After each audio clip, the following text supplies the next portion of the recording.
And now, News 4's Weather Extra with Chief Meteorologist David Paul. Welcome into Weather Extra on this Tuesday. Meteorologist Ryan Duggar along my side. Let's go back a couple days and talk about that rain system that we had Sunday morning. We were expecting showers and thunderstorms with gusty winds, a low-end tornado threat.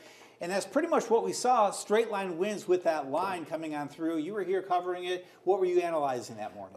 Really just the speed of that line. You know, we were watching that as it made its way into Covington County. We knew that it was going fast, around 50 miles per hour. And we were watching the, of course, we use the product base velocity. And so we saw those colors, brightening, some pockets of severe wind gusts, which is above 58 miles per hour. So, and what really cued that in for me is we actually were looking at the Rawls camera and we had a big power flash. So that was my first indication that this is something that we'll definitely need to watch as it makes its way through. Very gusty winds. We had at least one wind gust at 58 miles per hour or greater, 46 at the airport in Dothan. But it goes to show you don't need to have 58 mile per hour winds to get some tree damage in particular, and they can bring down power lines. Let's go back and check out some of the storm reports from Sunday morning with meteorologist Zach Webster.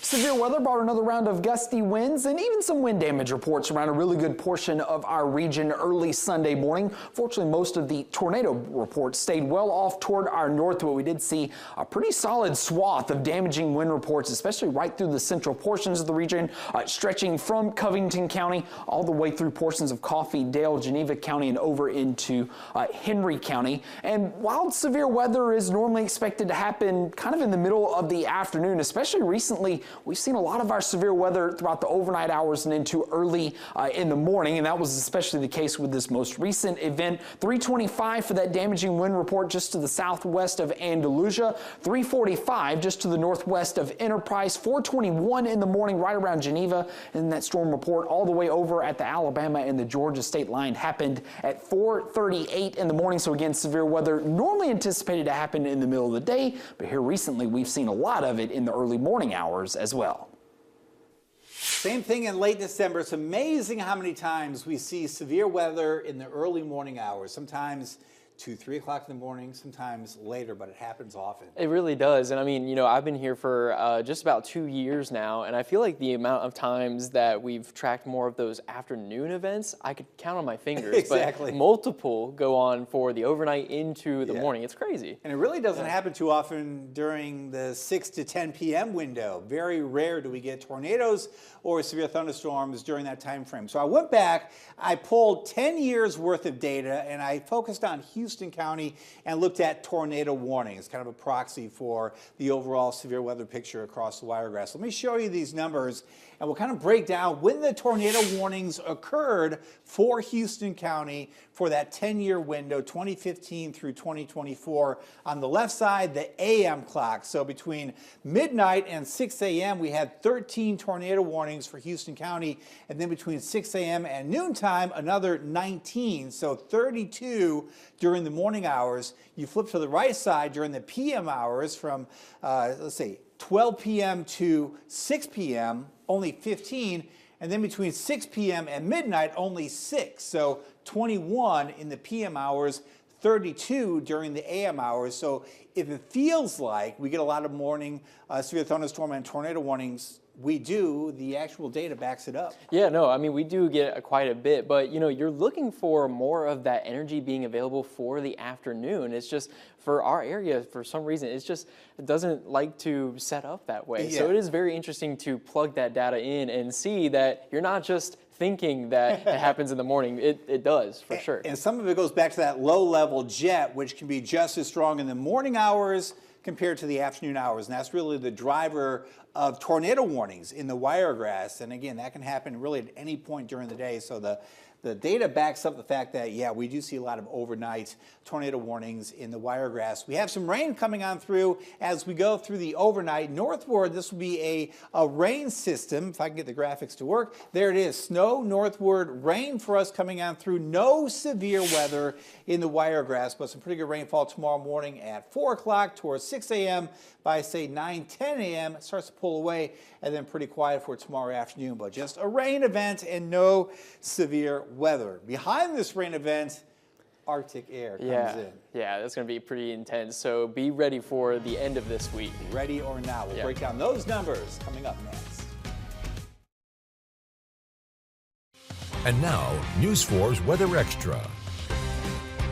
We are tracking that Arctic air diving through the Plain States into the central and southern part of the U.S. This is Topeka, Kansas, snow-covered ground, Arctic air coming down from the north, and that snow-covered ground is key because it's allowing this cold air to really pack a punch really far to the south. Check out actual low temperatures this morning. Not wind chills, actual thermometer readings.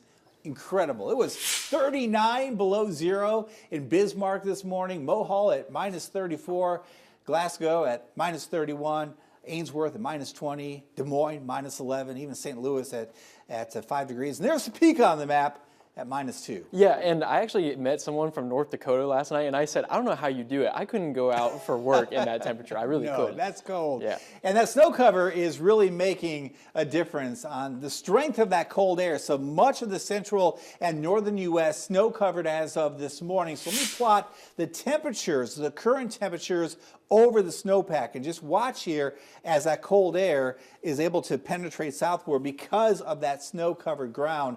And that southward progression of the cold air will continue as we go through time.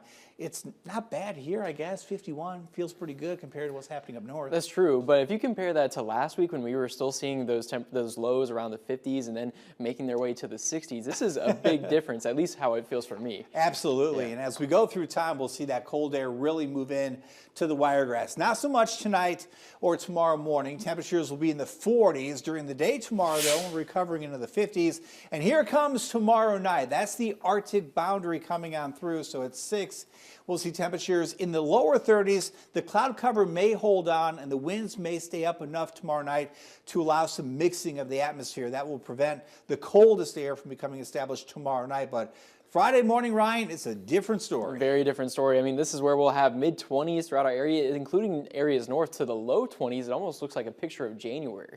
It does. Yeah. Flashbacks to January. Minus the snow, just a rain event coming on through. That'll be the coldest morning for us Friday morning, but Saturday morning also looking at some cold air, lower 30s, even pockets of upper 20s again at that point. So make sure you are prepared for winter Thursday, Friday, and Saturday mornings. It does rebound next week. This is the long-range outlook for the 8 to 14-day period, taking us into the first part of March.